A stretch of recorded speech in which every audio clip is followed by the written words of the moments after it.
What's up, guys? Welcome to the Desi Trip podcast, your favorite way to spend time on the internet. You don't have to decide, we just set it for you. So, Viraj, what are we going to do today? We're gonna have a look at the most trending show on the internet right now and some of the reactions that we found online. And the show we're talking about, I'm sure you all have guessed it by now, Indian matchmaking and Seema Auntie. Actually, not Seema Auntie, Seema from Mumbai. What do you think the general sentiment is going to be like? How do you think Indians are going to So the respond to thing this? is, right? I've been fucking reading my social media and shit, but I feel like it's actually quite a fair reflection of Indian society in general and where we stand. But I feel like there's been quite a lot of outrage on how the show is. People have called it cringe, people have called it shit, fake, whatever. It's not. We've obviously, I know that you and I have both watched it from this place of irony, where we watch it and we're just laughing at things maybe that they've not thought it's funny. Okay. Wait, But what do you mean irony? Like, why is it ironic when we watch it? like, bro, like just a example of the top of my head, right? When Pradyuman goes on that date with that girl from Jalgaon, when he says traveling or whatever, and she goes Seema from Mumbai, I feel like at the start, she was doing it like a prank. Like she was matchmaking people who she knew wouldn't match. For example, right? We all know that Aparna hates fucking being outdoors. The first guy she makes Aparna meet Srini. He loves being outdoors. He loves traveling. Or like when she actually meets the second guy, the lawyer guy, and he says, "Oh, if you could relax for 10 days, where would you go?" And she goes, "What are you doing that you want to relax for 10 days?" I'm like, bro, that is such an awkward conversation. Dude, but that's like a business tactic, right? Like I've heard that whenever you have a client, make sure you don't put your best product first. Like first give him one or two things to reject and then give him the one that he likes. So he Yeah. feels like he's done his bit in choosing. Bro, I think that's the thing, right? Like, it's like a business model. I mean, for her, it's obviously a business. And no matter how much she says that, oh, I treat my clients like my fucking Beti and all of that shit, we all know that is some BS. You think Aparna, if she was treating Aparna like her daughter, she would come out and say, "This Aparna is a very irritating woman." She thinks finding a husband is like ordering from a menu. It's like, bro, what the fuck is wrong with you? Dude, but are we reaching that place? Have you ever heard about this thing called Russian brides? I No. mean, it's a whole other thing we can get into, but I remember reading an article about this. It's pretty famous over here, at least in the West. They're called Russian mail order brides, and it's pretty much the same concept, except it's more like Amazon. Like you choose a bride, and I don't know how it Bro, exactly it works, but it's like my funniest part, and it's just an observation from the show, is Mhm. that Panditji, who's the face reader, Okay. okay, I was just seeing, he was making such good judgments of people just on the basis of a fucking photo, okay. I Mhm. wonder how much time he must have spent on Tinder in a day, like before swiping right to a person. Hashtag Indian matchmaking, okay, here we go. Okay, let's see how the nation is reacting to this show. Right. First part, Vyasar, Ankita, and Nadia are the best people in Indian matchmaking. See, I agree about Vyasar and Ankita. Nadia, not so much after the reality that we've discussed a little earlier. Off the cusp, like why do you feel that you don't like Nadia? Is there any other reason besides So, firstly, she's maybe like you a said, bro, possible she's too relationship? happy, right? I mean, you can sense a bit of fakeness. I just feel like she's not honest. There's something dark that she's hiding. Whereas with Vyasar, you could tell he's just being genuinely himself, right? Even Okay. for that matter, Aparna was being herself on the show, man. She was unapologetically the person she is. Like, she didn't want to take no for an answer. She did not want to compromise. She was being Mm. headstrong. And I can respect that, bro. I may not like her rudeness, but at least I can respect the fact that she was being who she is. I just get a Mm. feeling like Nadia is someone who's hiding something dark. Okay, hold on. Let me tell you why I don't like Nadia. Okay, and I hate to be the guy who's saying this online because I think everyone is obsessed with this girl for some reason. Everyone's Yeah. like, oh, she's a queen, she's so nice, Because this, she's that, this, probably the that. best looking one on the show, which is where I think a lot of people have get a soft corner for her. Is that she's like eye Okay, candy. that's possible, but I feel that I feel that a lot of people actually like her because she comes across as so sweet, so bubbly, so happy, right? And I think I was telling you this like just 10 minutes ago that the every single time when I've come across people like Yeah. this, who are like overtly happy, overtly smiling all the time, very friendly, almost in a manner that's unrealistic and it's almost fake. I've noticed that people like her, like Nadia, who I've met in real life, are the people who have shit to hide.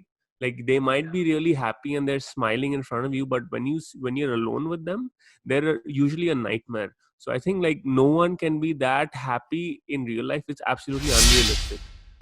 Mm. So, bro, I think the best thing to come out of this show is the fucking memes.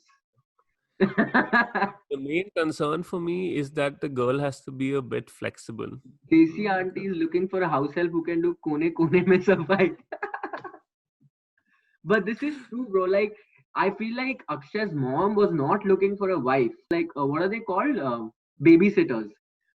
I think she was looking for a Yeah, I babysitter. think that's true, dude. But one issue, their relationship. I mean, the lady and Akshay, that just struck with me in my mind is that some guys like they don't get out of their parents' shadow. Like especially like mothers, Indian mothers, they're so caring. Sometimes they become so overbearing. Like at least, dude, when you're 15, 16, you have to, like cement your own place and be like, okay, I can make my own decisions now. Like it's scary that guys like him exist when they're fucking 20, 25, 30. They're just Yeah. still Oh, living bro, under that their mother's shadow. I was pulling my hair out at that scene where she's like, "You are 25, अभी शादी नहीं करोगे तो उसके बच्चे कैसे, दूसरे भाई के बच्चे कैसे होंगे? तुम्हारी वजह से मेरा बीपी हाई हो जाता है." As if it's the mom's responsibility to Mhm. build their son's life. And I'm like, bro, it's not your responsibility. It's their choice, and they can do it whenever they feel like. And why are you forcing them? Like maybe he's not ready. Firstly, so I think the Indian moms don't understand that there is no actual time limit to anything. People grow Mhm. differently. People have different life experiences. Someone can lose their family members and have to grow up at the age of 15 and 16, and they can be way mentally more sorted than anybody at the age of 25, 30. I mean, I feel Mhm. like firstly though this guy hasn't learned independent thinking, so for him to get married and also the mom to like own, she's basically like owning lives. She's like a slave owner. She's saying stuff like, the woman who comes into my house has to follow my rules. I don't enter your house, so I don't enter your house to change your rules, so you don't enter mine to change my rules. Think her logic is the same logic that a lot of fathers have when they beat their kids. They're like, it happened to me, so it's gonna happen to you too. And Yeah. she's made a couple of statements where she's like, he's already 23 or 25 and he's not married yet. I'm guessing these rules were obviously applied to her time, right? Where if a girl wasn't married by 25 or 26, even if a guy wasn't married by that age, like that would be an anomaly. So I But think what she I mean to say is like, hold on, Viraj. I think she's just not accepted the fact that people have moved on and now the average marriage age has gone up. What's incredible though is the yeah. fact that Indian families are comfortable to do this on camera. It's interesting because think about it, like with the kind of stigma that exists, no normal family wants to record this process, right, and put it out on TV. So I think someone really needs to take a deeper look into the arrangements these families had with Netflix. Like what kind of compensation did they get? What was the I think they were paid for it. From what I remember, all the dates have not been paid for by the production. Mhm, From what I've read, actually, none of the dates have been paid for by the people themselves.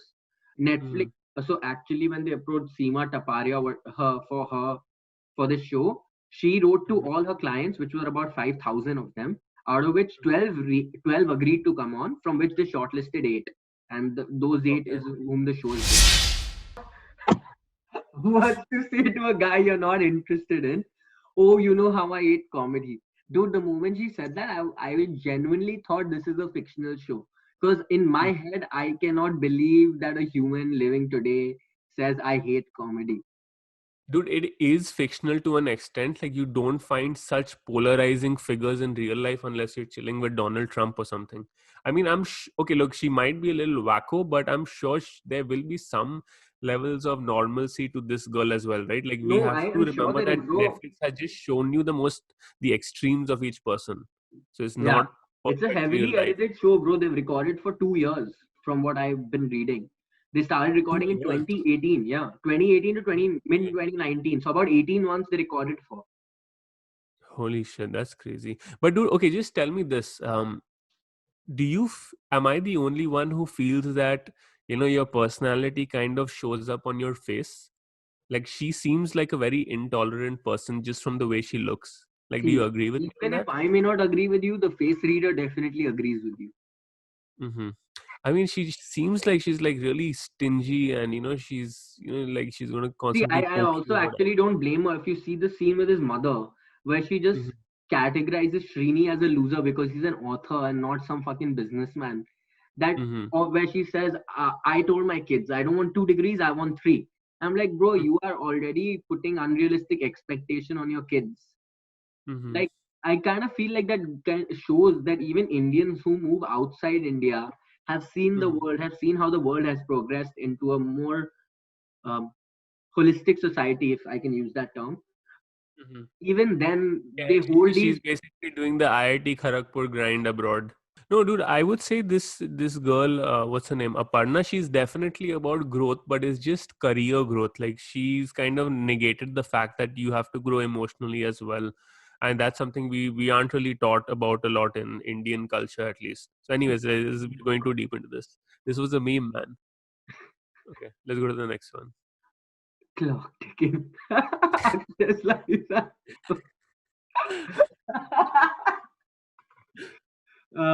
Fuck me. That's actually so accurate.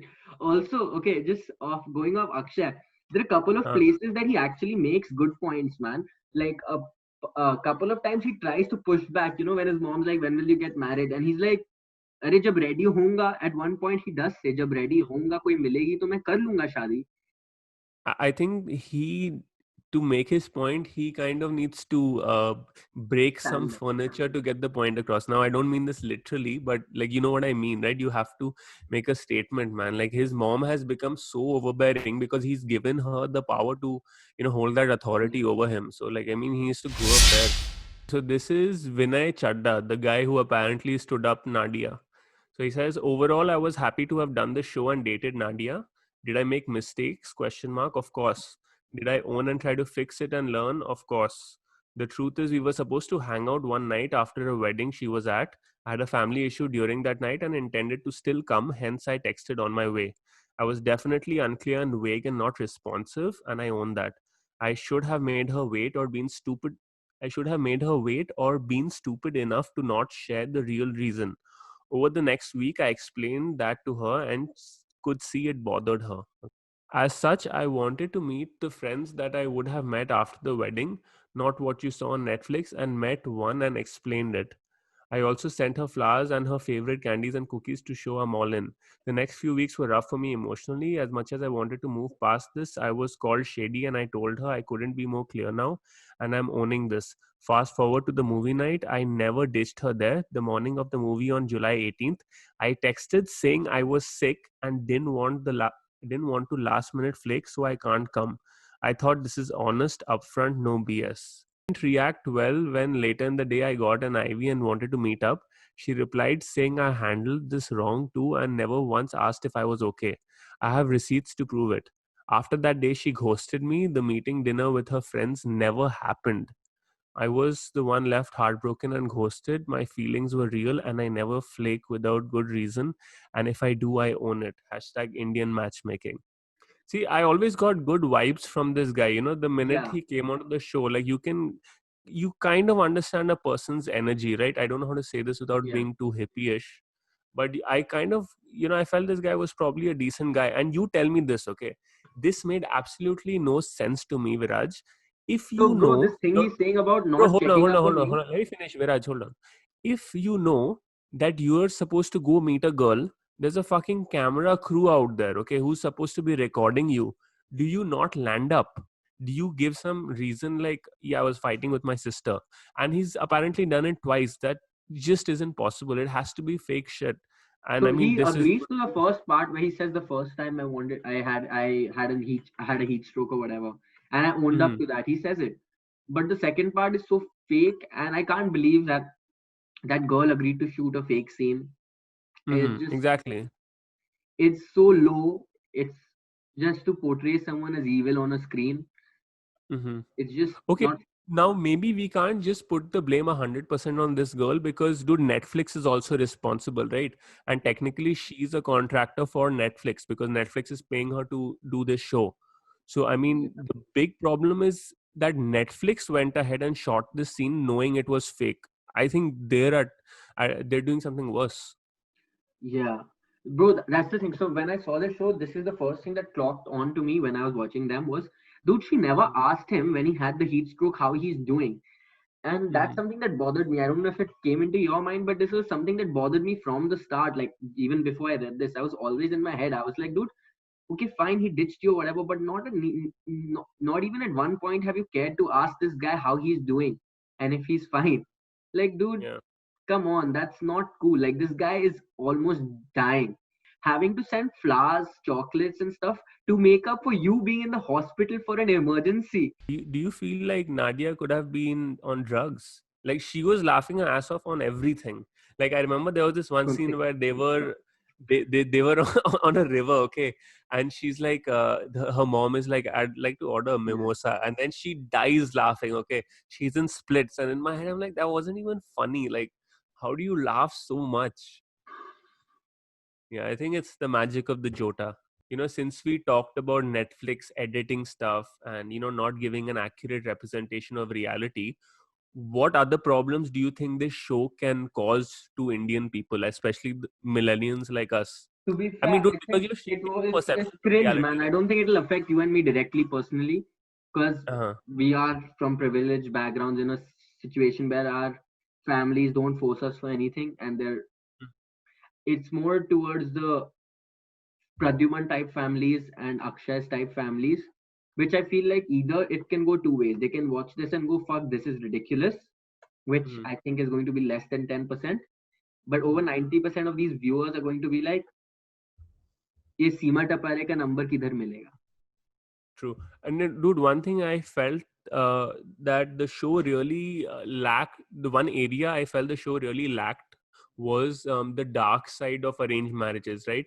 Like, I definitely know a lot of people who have had arranged marriages who are, you wouldn't guess it. Like, when you meet these people, you'd think that, okay, these guys were in love. And, like, it's amazing. I hang out with some of these people out here in Toronto. Like, these guys met on Shadi.com. And, like, you'd think that these guys were childhood lovers. But Yeah. I know for a fact that there are millions of marriages happening that are arranged in the country where, the guy could be abusive or the girl turns out to be different than what the guy initially expected. I feel that they could have done a lot more to highlight the other sides of an arranged marriage, because in every episode in the start, they get this older couple who are basically saying that, yeah, this is how we met. Someone made Yeah. us meet and it was all fantastic and, hunky dory from there. But Yeah. yeah, I they should have like kind of put some level of balance to it. But anyways, I think that's probably my That's about closing. it. Thank you for listening. This is Akshay and Viraj signing off from the Desi Trip podcast, your favorite place to be on the internet, maybe even the favorite place to be on this planet listening to us speak. You See you didn't have to guys decide, next I said week. it for you. See you next week. Yeah, see you. Bye.